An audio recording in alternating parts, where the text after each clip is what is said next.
दोषियों को किसी भी हाल में बख्शा नहीं जाएगा। ईद के दिन मथुरा में भड़के बवाल के बीच सख्त एक्शन में आए योगी आदित्यनाथ और अब इस केस ने पूरे प्रदेश में सनसनी फैला दी है।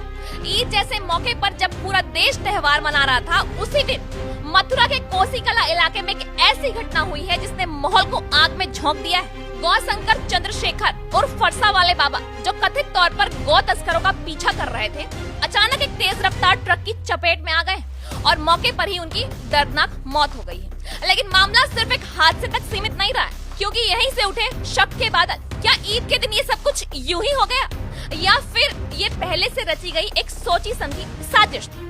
पुलिस का दावा है कि कोहरे की वजह से हुआ हादसा, लेकिन परिवार और समर्थकों का आरोप है कि ये कोई एक्सीडेंट नहीं है, बल्कि पूरी प्लानिंग के साथ की गई हत्या है। ये एक टारगेटेड हमला है। टारगेट सिर्फ हिंदू समुदाय होता है, सनातन धर्म को ही टारगेट किया जाता है, जबकि यहाँ पे जिहादियों को फुल सपोर्ट कर रही है प्रशासन भी। 2 बजे रात को गौ तस्करों ने मारने के बाद निकल गए। उसके बाद प्रशासन में 3 तस्कर पकड़े गए थे, जिसमें से उनके साथ कोई कार्रवाई नहीं हुई। कहा जा रहा है कि बाबा लगातार गौ तस्करों के खिलाफ खड़े थे और उसी वजह से उन्हें निशाना बनाया गया। ईद के दिन सुनसान वक्त चुनकर तेज रफ्तार ट्रक से कुचलकर रास्ते से हटाने की साजिश रची गई।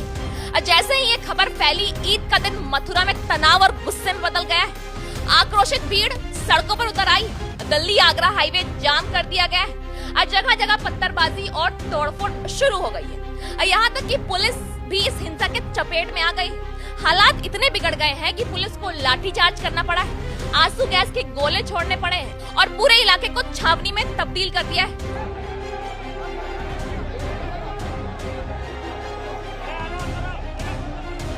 इसी बीच मुख्यमंत्री योगी आदित्यनाथ ने सख्त रुख अपनाते हुए साफ कर दिया है, दोषियों पर कड़ी से कड़ी कार्रवाई होगी। किसी को भी कानून हाथ में लेने की इजाजत नहीं दी जाएगी। हर एंगल से जांच होगी, सच्चाई सामने लाई जाएगी। और योगी आदित्यनाथ की सख्ती के बाद प्रशासन पूरी तरह एक्शन मोड में है।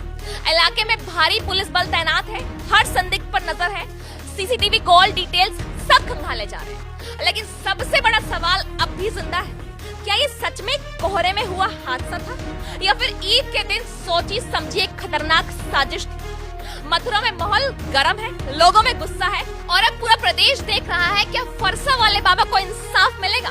हम लगातार इस खबर पर नजर बनाए रखे हैं, हर अपडेट आप तक पहुंचाएंगे। तब तक देखते रहिए खबर इंडिया। अगर यहाँ पे हमारे देश में साधु संतों को ही मार दिया जाएगा फिर तो, और समुदाय की बात करूँ तो टारगेट सिर्फ हिंदू समुदाय होता है, सनातन धर्म को ही टारगेट किया जाता है, जबकि यहाँ पे जिहादियों को फुल सपोर्ट कर रही है प्रशासन भी। हम लोग इसलिए बैठे हैं कि हमारे जो गौरक्षक हैं, श्री फरसा वाले बाबा, जो नित्य गौरक्षा करते थे, यहाँ से गौओं का ट्रक भर भर के निकलता है, तस्कर लोग ले जाते हैं।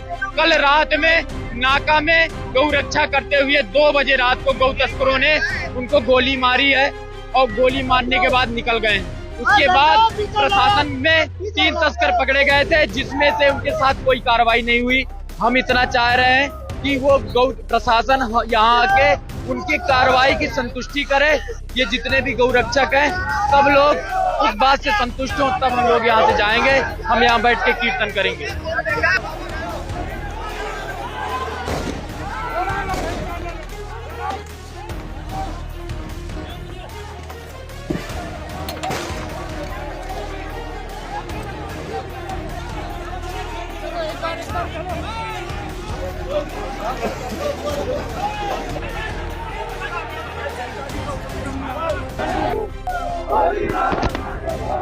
भैया जरा हटो भैया।